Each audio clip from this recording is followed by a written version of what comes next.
Actually में मैंने flight mode पे अपनी मोबाइल रखी फोन आया और वीडियो कट गया। तो चलिए अब हम इसके आगे का क्वेश्चन हम लोग पढ़ते हैं। तो हमने क्या बताया था कि दो क्वांटिटीज हैं टी समय और वेलोसिटी। तो 2 सेकंड बाद एग्जैक्ट हमारी उस पिंड की वेलोसिटी क्या होगी। ठीक है, हमने एक सीमांकन कर दिया। इसी आधार पर हम इस चीज को समझेंगे।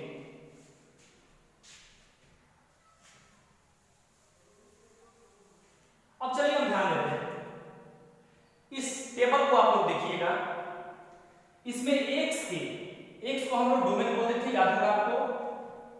एक्स के भिन्न भिन्न मान हम रखते जा रहे हैं और हमको एफ का मान हमको क्या प्राप्त हो रहा है। तो पहले किसका है तो ये जानते हैं। मान लिया है कि एफ बराबर x square minus 4 upon x minus 2।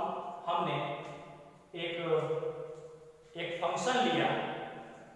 Function है एफ एक्स बराबर x square minus 4 upon x minus 2। अब इस स्थिति में हम एक चार्ट यहां पर बना लेते हैं। ध्यान दीजिएगा, कभी भी आप जानिएगा कि एक्स अक्ष को डोमेन, एक्स अक्ष जो होता है वो डोमेन होता है और वाई अक्ष जो होता है वो रेंज होता है। इसे हम एफ एक्स से प्रदर्शित करते हैं, एफ एक्स, और ये होता है आपका एक्स। ठीक है, यहां पर कोई पॉइंट है at x equal to 2, at x equal to 2 हम मान लेते हैं, यहां पर 2 मान लेते हैं। अब यहां पर थोड़ा सा ध्यान देंगे कि 2 से पहले इस साइड में 2 से मतलब 2 से बाएं चलने पर संख्याएं घटती हैं और दाहिने चलने पर संख्याएं बढ़ती है। संख्या रेखा का कांसेप्ट आप पढ़े होंगे। अब इस इंटरमीडिएट क्लास में उस कांसेप्ट को मैं नहीं पढ़ाऊंगा। तो इस साइड में जो संख्याएं होती हैं वो कम होती हैं और इस साइड की संख्याएं जो होती हैं वो अधिक होती हैं। तो हम मान लेते हैं कि यहाँ पर जो संख्या है, यहाँ पर कोई संख्या होगी 1 होगी, यहाँ पर कोई संख्या होगी 0 होगी, यहाँ पर और कोई संख्या होगी वो इससे छोटी छोटी संख्या होगी, यहाँ पर कोई संख्या होगा वो 3 होगा, यहाँ पर जो होगा 4 होगा, यहाँ पर जो होगा वो 5 होगा एंड सो ऑन। यहाँ पर संख्याएं 2 से कम होंगी, यहाँ पर संख्याएं 2 से अधिक होंगी। यहाँ पर -1 भी हो सकता है, -2 भी हो सकता है। आपको जानते हैं इस चीज को। तो जब x यहाँ पर जो होगा वो 2 से छोटा होगा और इस तरफ x जो होगा वो 2 से बड़ा होगा और यहाँ पर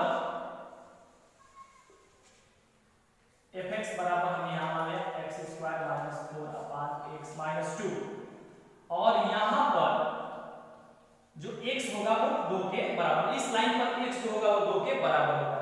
इस साइड में x जो होगा वो 2 से छोटा होगा, इस साइड में जो होगा x वो 2 से बड़ा होगा और एग्जैक्ट इस लाइन पर माने y एक्सिस पर fx पर x जो होगा वो 2 के बराबर होगा। ठीक, अब यदि हम माने कि हमारा x वो 2 की तरफ अग्रसर है, 2 की तरफ अग्रसर है। कहां से? बाएं से दाएं। LHS जो हम LHS पढ़ेंगे, लेफ्ट हैंड लिमिट, आगे चल के बात बताएंगे।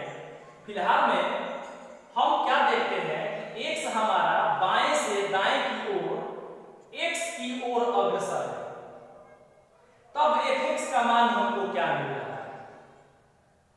एक कंडीशन। दूसरा कंडीशन यह कि इस 2 के पास या तो हम इधर से जा सकते हैं या तो हम इधर से आ सकते हैं। अब यदि हमारा x दाएं से बाएं की ओर, अब यहां से क्या था? बाएं से दाएं की ओर और यहां से क्या है? दाएं से बाएं की ओर। जब हमारा दाएं से बाएं की ओर x आ रहा है, 2 की तरफ अग्रसर है, 2 की तरफ अग्रसर है, तो उस स्थिति में fx का मान क्या होगा? ठीक है, तो अब यहां पर थोड़ा सा हम ध्यान देते हैं, एक लाइन की जरिए हम काम करते हैं।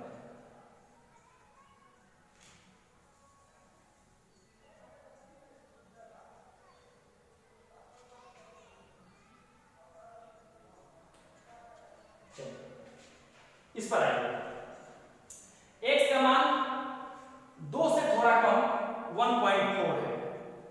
1.4 है तो fx का मान क्या है? 3.4।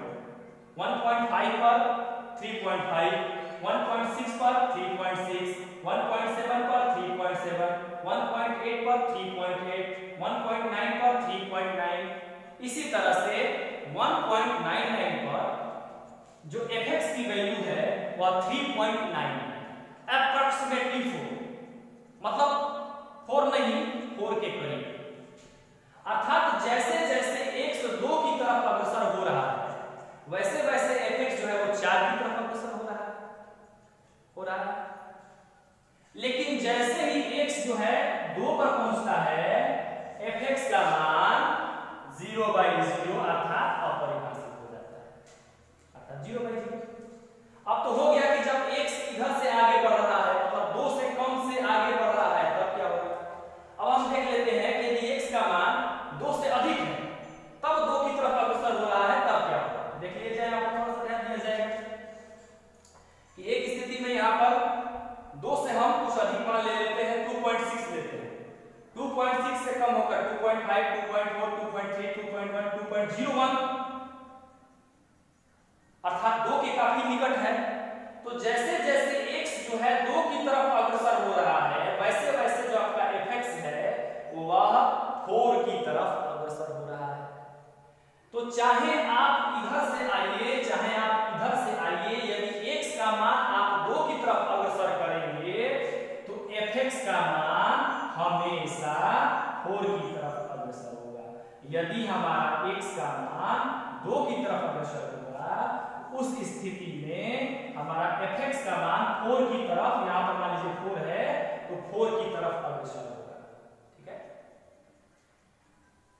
अब 2 की तरफ अग्रसर होने के 2 रास्ते, या तो आप इधर से आइए 2 की तरफ तब आपका fx का मान 4 की तरफ अग्रसर होगा, या तो आप इधर से आइए 2 की तरफ तब आपका मान जो है fx का मान 4 की तरफ अग्रसर होगा। याद रखिएगा। तो यहां पर इस कांसेप्ट को हम समझते हैं कि जैसे जैसे x का मान परिवर्तित होता जाता है वैसे वैसे fx का मान भी परिवर्तित होता जाता है। जैसे जैसे x का मान किसी निश्चित वैल्यू के पास पहुंचता जाता है ठीक उसी प्रकार fx का मान भी उसी रिस्पेक्ट में एक निश्चित वैल्यू एक निश्चित मान की ओर अग्रसर हो जाता है।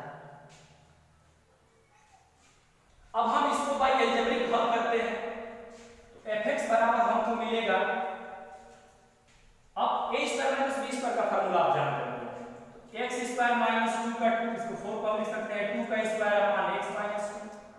fx बराबर हमको मिल जाएगा x प्लस 2 और x माइनस 2।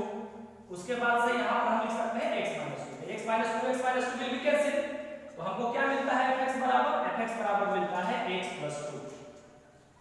हमने अलजेब्रिक मेथड से इसको हल कर दिया तो fx बराबर हमको मिल गया x प्लस 2। तो यहां पर हम क्या देखेंगे कि जैसे जैसे हमारा x, इस फंक्शन को ध्यान देंगे कि जैसे जैसे x हमारा 2 की तरफ अग्रसर है वैसे वैसे fx जो है हमारा वो 4 की तरफ अग्रसर हो रहा है। इसी चीज को हम कैसे लिखते हैं, इसको लिखने का तरीका होता है लिमिट, इसको लिमिट के रूप में देखिए, ध्यान से देखिएगा। इस चीज को लिखना अगर हमको लिखते हैं कि लिमिट, या कहीं कहीं आपको देखेंगे आपको LTV लिखा होता है, लेकिन मुझे लिमिट ज्यादा अच्छा लगता है इसलिए मैं LIM ज्यादा अच्छा लगता है इसलिए मैं LIM ही लिखता हूं। तो लिमिट x टेंड्स टू 2 मतलब limit x tends to 2 tends to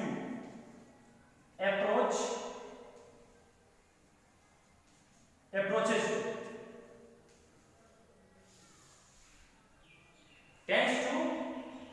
to। ये जो साइन आप देख रहे हैं इसको हम क्या बोलते हैं, इसको हम टेंड्स टू या approaches to भी बोलते हैं। टेंड्स टू का मतलब होता है अग्रसर, approaches to का भी मतलब होता है अग्रसर होना। अर्थात जब हमारा x 2 की तरफ अग्रसर है तो fx की वैल्यू हमको क्या मिल रही है, इसको हम ऐसे लिखते हैं। ठीक है, या अगर हम इसको थोड़ा सा सूत्र के रूप में लिखें तो लिमिट, यदि हम लिखें कि अगर x हमारा कोई एक निश्चित वैल्यू a की तरफ अग्रसर हो रहा है तो उस स्थिति में हमारा fx का वैल्यू क्या होगा, तो वह l होगा और हम इसको इस प्रकार से लिखते हैं कि limit x tends to a fx is equal to x। यदि हमारा x a की तरफ अग्रसर हो रहा है तो fx जो है वो l की तरफ अग्रसर हो रहा है। तो इस प्रकार से बच्चों अभी हम लोगों ने लिमिट के एक फॉर्मेट को जाना है। अब हम लिमिट कैसे निकालते हैं और बायां पक्ष लिमिट सीमा और दायां पक्ष सीमा क्या होता है उसको कैसे निकालते हैं, इन सब चीज पर, इन सब विषय पर हम अगले क्लास में चर्चा करेंगे।